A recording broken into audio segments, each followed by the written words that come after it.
The Spanish Reconquista, Moorish rule of the Iberian Peninsula, Christian reconquest, and lasting effects of Islam. Beginning in the year 711, the Moors, a diverse group of North African, Berber, and Arab Muslims, began to occupy the Iberian Peninsula and exercise their power, both political and religious, over the predominantly Christian inhabitants that resided there. This occupation was the result of the actions of Tariq ibn Ziyad, a young and ambitious African general who, acting on orders, led a contingent of approximately 7,000 Berber soldiers across the Strait of Gibraltar and into the territory occupied by present-day Spain and Portugal. Tariq was charged with facilitating the continued Islamic expansion that had rapidly spread across the northern tier of the African continent from Arabia, reaching the shores of the Atlantic Ocean during the last decades of the 7th century. This initial Muslim occupation, together with the often contrasting religious views held by Muslims and Christians, formed the basis for the historical event known as the Reconquista, or Reconquest of the Iberian Peninsula by the native, predominantly Christian inhabitants. Over the next 7 centuries, Islam became incorporated into almost all aspects of Iberian life, the arts, general culture, and language, changing the way Iberian peoples define themselves. Upon arrival on the Iberian Peninsula, the Moorish soldiers managed an easy defeat over the Visigoths, who had controlled Spain since the end of the 5th century.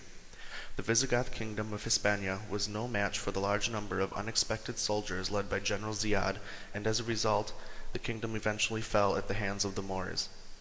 General Ziyad declared his troops victory at the base of a famous limestone monolith that to this day still bears his name, Jabal Tariq, or the Rock of Gibraltar. Once Ziyad, his soldiers, and other Moors who continued to arrive got settled in this new land, they created the territory of Al-Andalus, or Vandal land. After the settlement of the Moors, Muslim influence became rampant throughout the Iberian Peninsula. They constructed numerous mosques, many of which still stand to this day.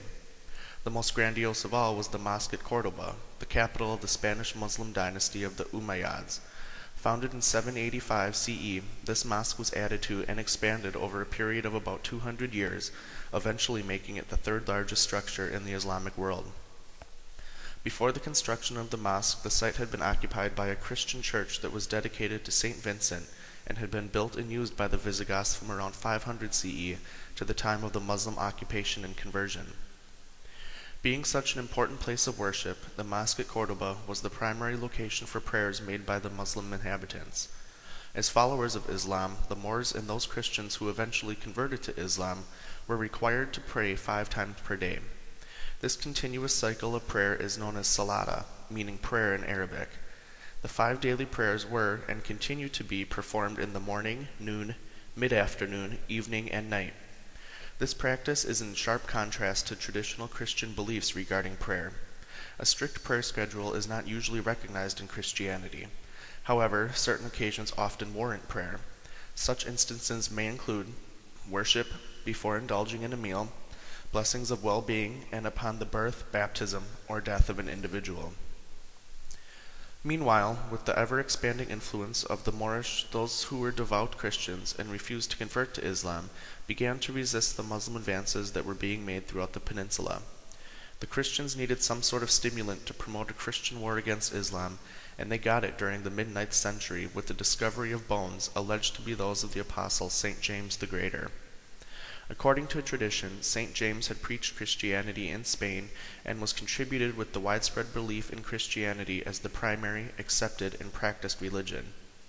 He held such high regards amongst the men and women that a shrine was erected in his honor by means of a great cathedral in the extreme northwest of the peninsula at Compostela. The cathedral and its shrine to St. James served as a religious center for Spanish Christendom throughout the centuries and have survived the test of time. In addition, the cathedral and shrine were also objects of pilgrimage for all of Western Europe. However, at the close of the 10th century, the de facto ruler of Muslim Al-Andalus, Al-Mansur ibn Abi Amir, better known historically as Al-Mansur, sacked the shrine of Santiago de Compostela and carried off the bells that were present to be used as lamps in the mosque at Cordoba. This inherent act of defamation was not necessarily to provoke the Christians of the area, but rather to chastise the northern kingdoms that still practiced Christianity without attempting to conquer them. Not surprisingly, this act by Al-Mansur was overwhelmingly despised by Christians who had long held the cathedral and shrine of St. James in such high regards. In fact, unbeknownst to Almanzor at the time, the sacking of the shrine at Compostela would be one of his last acts against Christianity and its followers. Almanzor died in 1002, and his death would result in the slow but gradual collapse of Muslim power on the Iberian Peninsula. Thus began the Reconquista, or Christian Reconquest of the Iberian Peninsula. Beginning in 1031 with the death of the last of the Umayyad family members, the Western Muslim Caliphate, or community, was abolished. The result of this was the breaking up of the Moorish Empire in Spain into numerous Muslim communities that were located throughout the peninsula and overseen by a leader known as an emir. This fragmentation basically ended Muslim military superiority over the Christians and gave them their chance to recover the peninsula, along with an opportunity for aggressive action which, in the course of the 11th century, they began to exploit. Interestingly, one may not think that acts of violence could possibly be condoned by Islam and Christianity, let alone any of the world's religions. However, as history often shows, this is not always the case. At around the time the Reconquista was underway, the Crusades were being fought in the Middle East in order for Christians to regain access to the myriad holy places in and surrounding Jerusalem. In fact, these holy wars were blessed by the Pope and the Catholic Church. Albeit nonviolence is often taught as a paradigm of Christian behavior, among others, then Pope Urban II defined and launched the Crusades at the Council of Clermont in 1095. Similar to the beliefs surrounding the beginning of Christianity's Crusades, Islamic teachings stipulate that given the right motives, that violence can be condoned and even promoted. A fundamental concept in Islam is that of the jihad, meaning striving or struggling in the way of God. According to an article published by Josh Bierek of the Christian Science Monitor, historically, the greater jihad refers to the struggle each person has within him or herself to do what is right. Because of human pride, selfishness, and sinfulness, people of faith must constantly wrestle with themselves and strive to do what is right and good. The lesser jihad involves the outward defense of Islam. Muslims should be prepared to defend Islam, including military defense, when the community of faith is under attack. As one can gather from Bierek's powerful statement, not only are Muslims expected to act and do what is right, but also are expected that if the need to protect the faith arises, that significant action up to and including military intervention can and should be undertaken. These violent ideals, present in both Christianity and Islam, show a side of each religion that perhaps one did not know. During the events of the Reconquista, Christianity was thought of as a sort of nation rather than a religion.